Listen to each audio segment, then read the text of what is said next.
Yakni benta jong ka kubor la 100 speed daga fatafat online shopping store.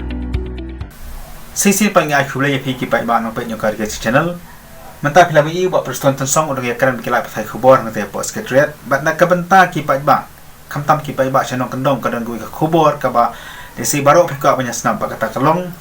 ba Naduh ka arp khandai tarik jung bra Jylliew ajar arpho matau banai ya baro ki yo ki baju Plie Shisien Shi Taiew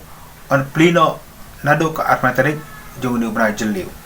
ya kali ke jing Plie ya ki yo ke balong Shisien Shi Taiew ke mangilap non ke yo suara ki yo langsti ba ki ki yo ke ben senong kendong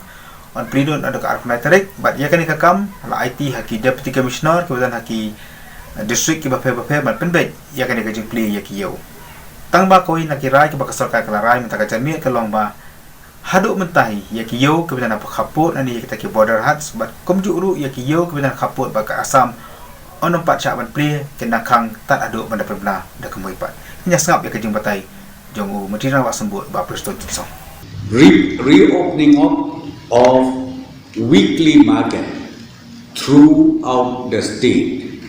After thorough discussion, once again the government today has decided to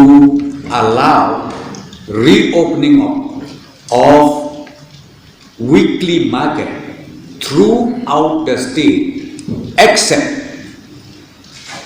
please note down very carefully, except border huts, means in the international border,